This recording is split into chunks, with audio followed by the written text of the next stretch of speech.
to deliver this motivational speech to this new engineering youth.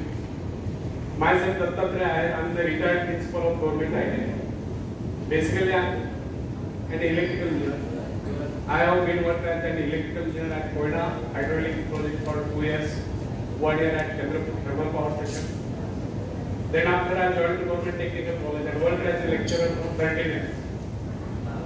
Meanwhile, parallelly, I appeared to the exams of the Institution of Engineers by self-study and get the degree of AMRE, means Associated Member of the Institution of Engineers. And on that basis, I went to MPSC and get selected as a principal and worked as a principal to various government ITIs in Maharashtra for 22 years. And after 30 years prolonged service, I retired in 2019, and since last 6 years, I am delivering motivational speeches to Indian youth. So today I am speaking on self-reliance, means आत्मनिर्भरता. शायद आपको पता होगा Covid period में अपने आदरणीय प्रधानमंत्री नरेंद्र जी Modi sir, इन्होंने आत्मनिर्भर भारत इस विषय पर स्पीच दिया था. तो भारत आत्मनिर्भर कब बनेगा बता सकते हैं? अच्छा, एक बात बताओ, आत्मनिर्भर बनना मीन्स क्या? What is the meaning of आत्मनिर्भरता? बराबर है, बताओ. स्वयं निर्भर बनना, इस पे उस पे निर्भर न रहकर स्वयं निर्भर बनना, इसे आत्मनिर्भरता कहते हैं. और भारत आत्मनिर्भर तभी बनेगा जब भारत का हर युवती आत्मनिर्भर बनेगी, तभी भारत आत्मनिर्भर बन सकता है. या भारत का हर युवक, इतना ही नहीं, हर नागरिक आत्मनिर्भर होना जरूरी है. और इसी आत्मनिर्भरता पर मैं बोलने वाला हूं. तो फ्रेंड्स, आत्मनिर्भर बनने की क्षमता वास्तव में हर व्यक्ति में होती है, परंतु बहुत ही कम लोग ऐसे होते हैं जिन्हें अपने ऊपर विश्वास हो. दूसरों का सहारा ढूंढना तो उनकी आदत से बन जाती है. ये बात हमें कभी नहीं भूलनी चाहिए कि दूसरों के सहारे चलना तो बड़ा आसान है, किंतु इससे हमारी रही सही शक्ति क्षीण हो जाती है. मस्तिष्क और योग्यता, इनका जितना उपयोग किया जाएगा, ये उतने बढ़ेंगे तो उतना ही विकास होगा. एक विडंबना है कि अपने आप कुछ करने की बात तो जैसे लोगों के मन में आती है.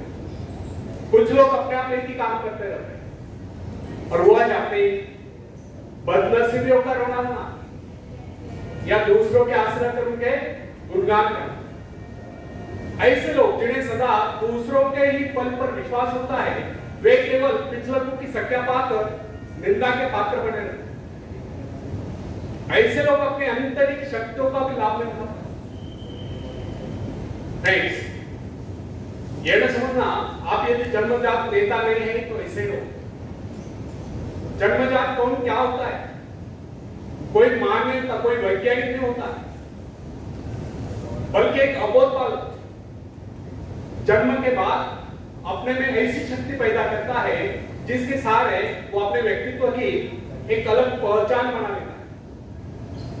इतिहास में ऐसे बहुत से लोग हुए जिनमें नेतृत्व करने की योग्यता नहीं, फिर भी वे अपने प्रयत्नों से, अपने परिश्रम से अपनी योग्यताओं का विकास करके महान नेता बने. नेता वही होता है जो किसी पर निर्भर न हो, जिसमें नेतृत्व करने की क्षमता हो, जो दूसरों के विचारों का सहारा लेना आवश्यक न समझता, उसमें स्वयं सोचने और अपने कार्यक्रमों को स्वयं निर्धारित या कार्यान्वित करने की क्षमता हो.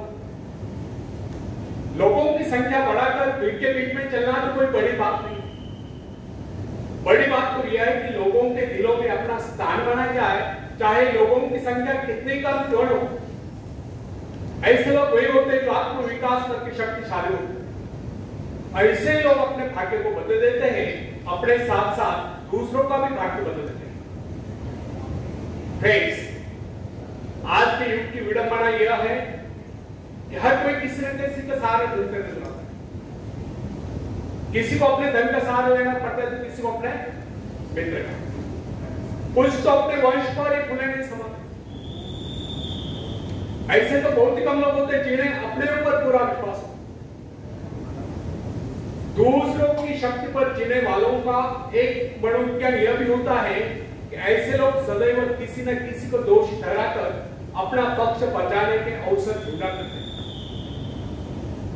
वास्तविकता यह है इस प्रकार की आदत कायर प्रकृति की परिचार है। आत्मनिर्भर बनने की आदत है। आदत का आरंभ उस समय होता है जब एक बच्चे को उसका पिता कोई विशेष कार्य करने को कहता है तो वो संतुष्ट नहीं होता, लेकिन जब वो अपने ढंग से उसी कार्य को करता है, उसे पूरा करने के लिए संघर्ष कर विजय प्राप्त करता है, तो उसके चेहरे पर खुशियों की लहरें थिरकती नजर आती है। इस प्रकार की विजय की भावना उस बालक को शक्तिशाली बनने का एहसास दिलाती है। फ्रेंड्स, स्कूल की शिक्षा या कॉलेज की शिक्षा केवल व्यक्ति की व्यवहार कुशलता और योग्यताओं की वृद्धि नहीं करती। यह तो व्यक्ति के हाथ में एक औजार धरा देती है। इस औजार का सही इस्तेमाल करना आदमी को स्वयं सीखना पड़ता है। हेनरी वर्ड विचार अपने समय का एक महान विचारक अपने बारे में कथा सुनाया करता। जब मैं बच्चा था तब मुझे किसी तरह से आत्मविश्वास की शिक्षा दी गई। मुझे ब्लैक बोर्ड के पास भेजा जाता, मुझ में शंका और संदेह होने का रोकता। मेरे टीचर मुझे बार-बार कहते इस पाठ को अवश्य पढ़ें। उनके स्वर में काफी क्रोध हुआ करता। उनका ये कहना था कि हमें केवल प्रश्नों के उत्तर चाहिए।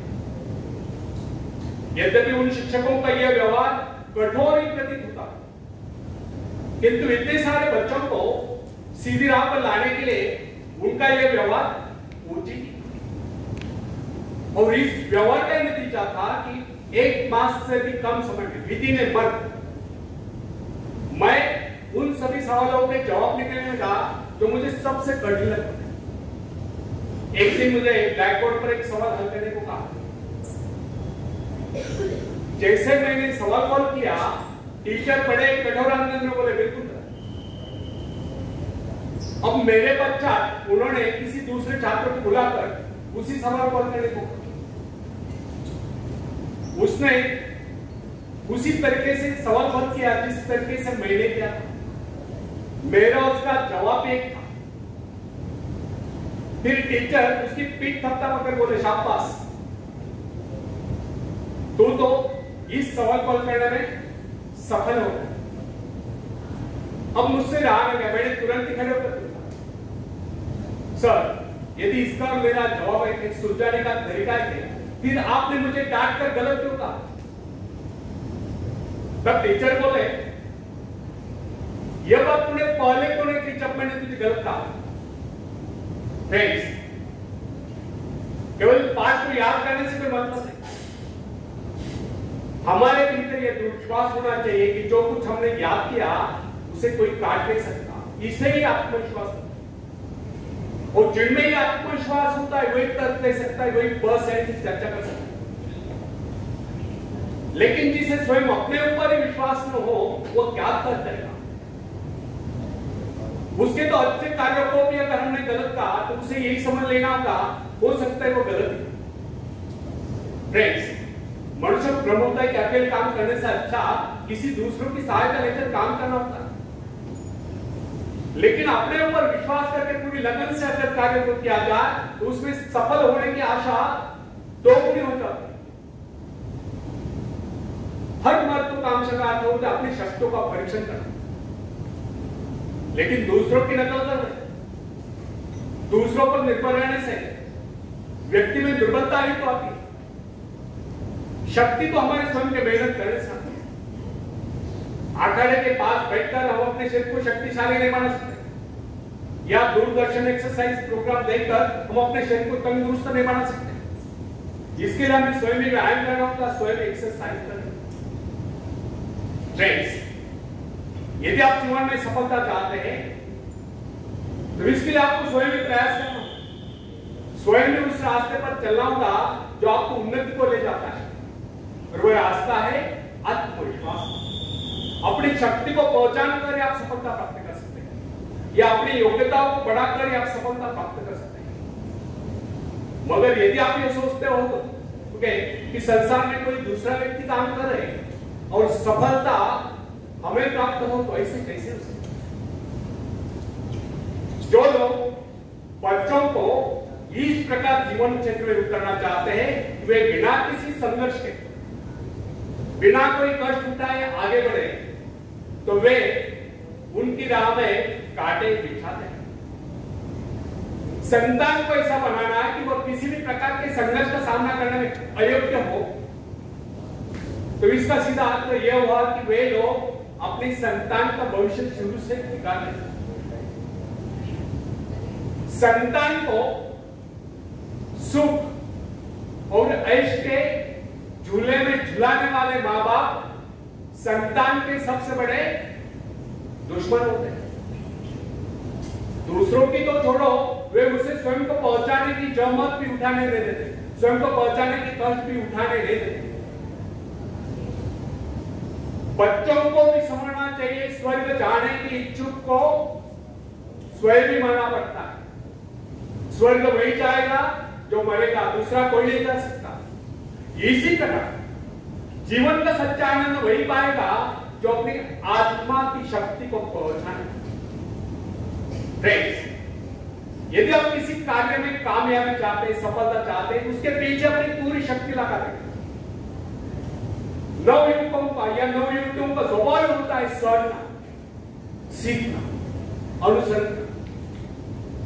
लेकिन अगर उनके अभिभावकों द्वारा या माँ बाप के द्वारा बचपन से सारे इशारा देकर उन्हें जीवन संघर्ष के लिए हतोत्साहित किया गया हो, निराश किया गया हो, तो इसका परिणाम ये निकलता है कि अकेले चलना भूल जाते हैं।